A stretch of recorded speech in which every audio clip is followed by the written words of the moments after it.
welcome to Simpler Bible, a daily journey to biblical understanding. Well, today we are in Nehemiah. We have the book of Ezra as a history kind of book. Haggai and Zechariah went back, encouraged the people to rebuild. Ezra has come back to Jerusalem, and now we have Nehemiah. And so here we go, Nehemiah chapter 1. This is part 1 of Nehemiah. These are the words of Nehemiah, the son of Hakaliel. Now it happened in the month of Kislev, in the 20th year that I was in Susa, the capital, that Hanani, one of my brothers, came with certain Jews from the men of Judah. I asked them concerning the Jews who had escaped and who had survived the exile, and concerning Jerusalem. And they said to me, the remnant there in this province who survived the exile is in great trouble and shame. The wall of Jerusalem is broken down, and its gates have been destroyed by fire. As soon as I heard these words, I sat down and I wept, and I mourned for days, and I continued fasting and praying for the God of heaven. And I said, O Lord God of heaven, the great, the awesome God, who keeps covenant and steadfast love. I love the references to the steadfast love of God, with those who love him and keep his commandments. Let your ear be attentive and your eyes be open to hear the prayer of your servant that I now pray before you day and night for the people of Israel, your servants, confessing the sins of your people Israel, which we have sinned against you. Even I and my father's house have sinned. We have acted very corruptly against you and have not kept your commandments, the statutes and the rules that you commanded your servant Moses. Same sentiment that we saw from Daniel, same sentiment that we saw from Ezra. All of these people after the Babylonian captivity, during the Persian captivity, they're reflecting back on the rebellion of the people. Remember the word that you commanded your servant Moses, saying, if you are unfaithful, I will scatter you among the peoples. But if you return to me and keep my commandments and do them, your outcasts are in the uttermost parts of heaven, and from there I will gather them and bring them to the place I have chosen to make your name dwell. Probably a reference to Deuteronomy 28:64, but a reference for sure to a couple of different places. We see this also in, we also see this in 1 Kings 8, and we see it in 2 Chronicles 6 and 7, where Solomon builds his temple, and he says, Lord, if we disobey you and you scatter us to the winds, and then we repent and we return and we pray to this place, then Lord, restore us to this place. And God said that he would do that. So Nehemiah continues as he's praying, these are your servants and your people whom you have redeemed by your great power and your strong hand. O Lord, let your ear be attentive to the prayer of your servant, to the prayer of your servants who delight to fear your name, and give success to your servant today, and grant him mercy in the sight of this man. Now I was a cupbearer to the king. So that's Nehemiah's job. He's a cupbearer to the king. Last cupbearer that we talked about famously was all the way back in Genesis with Joseph in prison. And so Nehemiah is the cupbearer of the king. He's going to tell us a little bit more about that here in chapter 2. In the month of Nisan, in the 20th year of King Artaxerxes. So now we're long past Cyrus, we're long past Darius, we're now to Artaxerxes.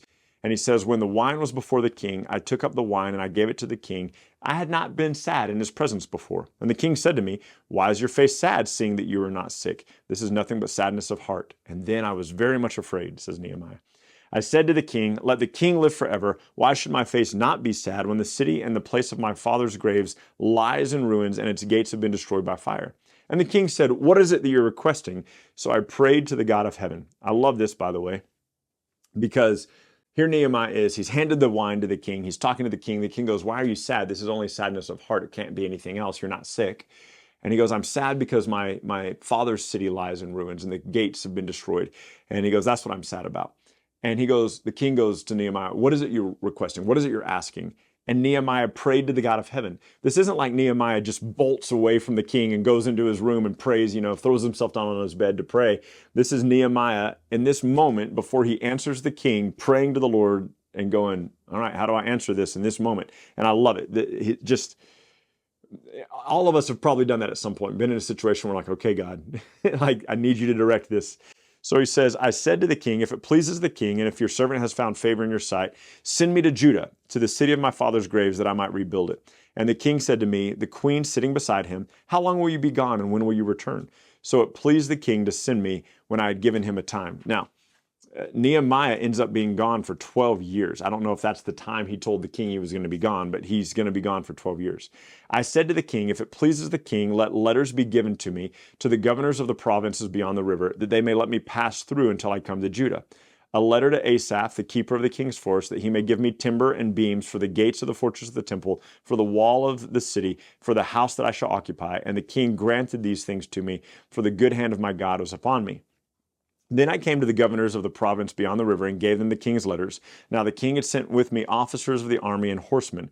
But when Sanballat the Horonite and Tobiah the Ammonite servants heard this, it displeased them greatly that someone had come to seek the welfare of the people of Israel. So once again, there's going to be opposition to the people of Jerusalem rebuilding. So I went to Jerusalem, and I was there for 3 days, and I arose in the night, and I and a few men with me, and I told no one what God had put in my heart to do for Jerusalem. There was no animal with me except for the one on which I rode.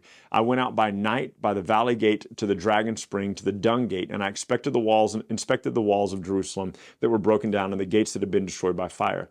And I went on to the fountain gate and to the king's pool, but there was no room for the animal that was under me to pass. So then I went up by night to the valley, and I inspected the wall, and I turned back and entered the valley gate and returned.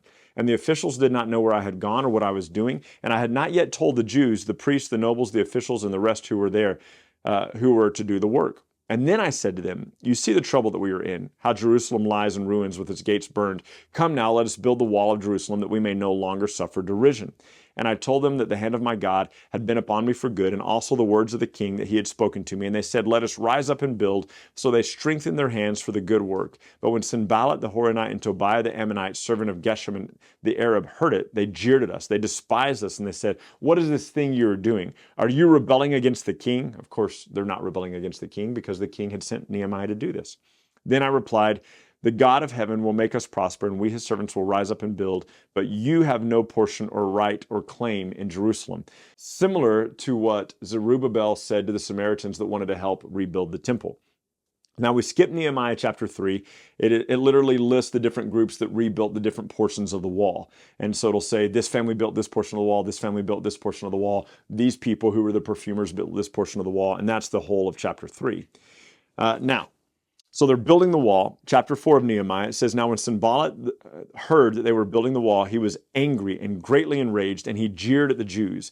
And he said in the presence of his brothers of the army of Samaria, what are these feeble Jews doing? Will they restore it for themselves? Will they sacrifice? Will they finish it in a day? Will they revive the stones out of the heaps of rubbish and the burned ones at hand? Tobiah the Ammonite was beside him, and he said, yes, even if what they're building, even if a fox goes up on it, it will break down their wall. Hear, O God, for we are despised. Turn back their taunts on their own heads and give them up to be plundered in the land where they are captives. Do not cover their guilt and do not let their sin be blotted out from your sight, for they have provoked you to anger in the presence of the builders. So we built the wall, and the wall was joined together to half of its height, for the people had a mind to work. But when Sanballat and Tobiah and the Arabs and the Ammonites and the Ashdodites heard that the repairing of the wall was going forward, and that the breaches were beginning to be closed, they became very angry. And they all plotted together to come and fight against Jerusalem and to cause confusion in it. And we prayed to our God, and we set a guard as our protection against them day and night. In Judah it was said, the strength of those who bear the burdens is failing. There is too much rubble. By ourselves we will not be able to rebuild the wall. And our enemies said, they will not know us or see us until we come among them and kill them to stop the work. At that time, the Jews who lived near them came from all directions and said to us, you must return to us. So in the lowest parts of the space behind the walls and open places, I stationed the people by their clans with their swords and their spears and their bows. So they're building this wall, and now Nehemiah is stationing like little groups of soldiers behind the wall to prepare for this attack. And he says, I looked and arose and said to the nobles and to the officials, do not be afraid of them. Remember the Lord who is great and awesome, and fight for your brothers, your sons, and your daughters, your wives, and your homes. When our enemies heard that it was known to us that God had frustrated their plans, we all returned to the wall, each to his work. From that day on, half of my servants worked on construction, and half held the spears and the shields and the bows and the coats of mail. And the leaders stood behind the whole house of Judah, who were building the wall. Those who carried the burdens were loaded in such a way that each labored on the work with one hand and held his weapon with the other. So they're going to the work, they're working with one hand, and in the other hand they have a sword ready to defend themselves in a moment. Each of the builders had his sword strapped to his side while he built, and the man who sounded the trumpet was beside me. And I said to the nobles and to the officials and to the rest, the work is great and it's widely spread out, and we are separated on our work on the wall, far from one another. In the place where you hear the sound of the trumpet, rally to us there, for our God will fight for us. So we labored at the work. Half of them held the spears from the break of dawn until the stars came out.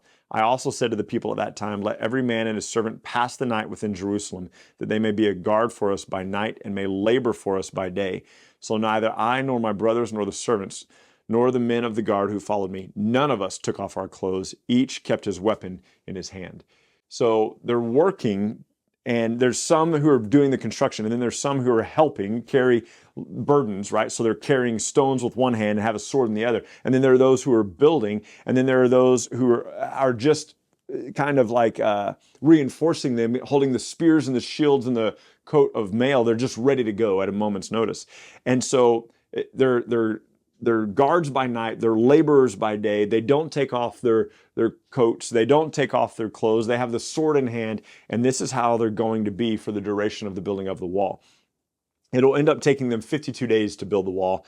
That's a spoiler, I could have told you that tomorrow, but I guess it's not a major spoiler, but it's going to take them 52 days to build the wall because of the great cooperation they had. They were able to build it really quickly, but they're building it on guard, right? And so Nehemiah has come back. The foundation of the temple was laid years ago. The temple was built years ago during the reign of Darius. And now the city is still kind of decimated.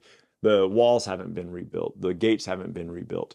And so Nehemiah comes back, and he's going to do that. So tomorrow will be in the second section of Nehemiah, and we're going to look at some more of the opposition they faced for episode 208. So read ahead a little bit, get it through like Nehemiah 8 and or 9, and I will see you next time.